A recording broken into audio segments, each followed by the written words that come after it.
George Steele is a London-based cinematographer known for Peaky Blinders,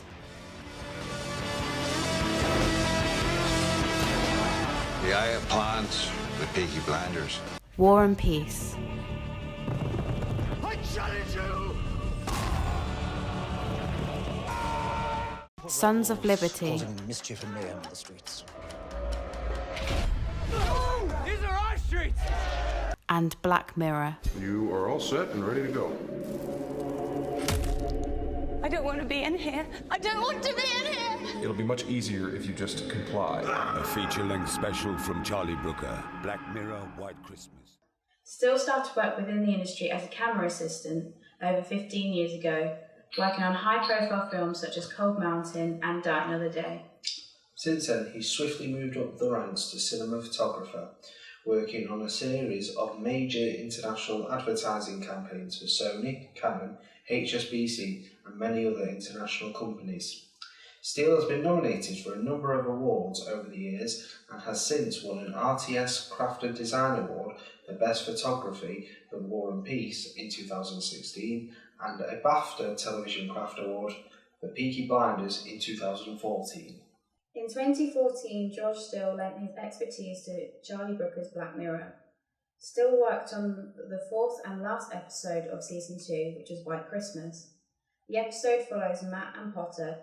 Both appear to be locked away from the outside world in a snowy lodge. The pair tell each other about their lives in the outside world, which led them to be stuck here. All is not as it seems, though, as both their lives appear to have been destroyed by technology that can be implanted inside one's brain. In this episode, George uses a variety of lighting techniques to convey certain emotions and to highlight important moments within the narrative. Three techniques that are prevalent throughout the episode are his use of negative fill, man-made natural light, and the use of neutral to cold colours as contrast.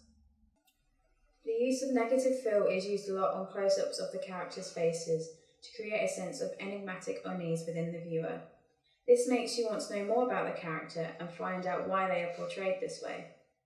The man-made natural light is used a lot to highlight important people or moments, and it is sometimes the only use of light within the scene. This makes it easier for the viewer to focus on the moment or the character, rather than having a variety of light around the scene and getting distracted by something else happening. Another prominent technique is the contrast between neutral and cold colours. The neutral colours give us a sense of reliability and simplism.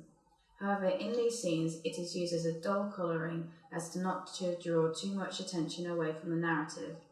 The contrast to that, however, is the use of cold blues and whites, which feels very cold and clinical, which adds to the narrative by making the viewer feel very on edge.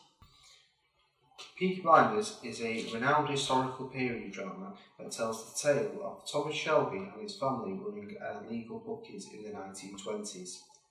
Tommy, played by Cillian Murphy, is the leader of the family and the notorious criminal gang, the Peaky Blinders. In comparison, Sons of Liberty is the same genre as Peaky Blinders. Set in 1776, based around the events of the American Revolution in Boston at the start of the Revolutionary War. The miniseries captures the events of the negotiations of the Second Continental Congress, which resulted in the drafting and signing of the United States Declaration of Independence. The overall aesthetic of the programme takes more of a lighter tone and mise-en-scène, which differs from Blinders, even though they both focus on serious points in history. Both shows have very similar styles, which can be identified as the work of George Steele. Mainly, how both programmes have cinematic visuals and have diverse yet specific camera angles. Mainly close-ups of the characters and wide establishing shots which are slowed down to enhance the environment and to tell the narrative, which then results in engaging the audience. The camera shots that Steele favours to use in both Peaky Blinders and in Sons of Liberty are easy to identify. In Blinders, Steele captures the emotion of each character in a tense scene. This is to put the audience in the perspective of the character so they can relate to them.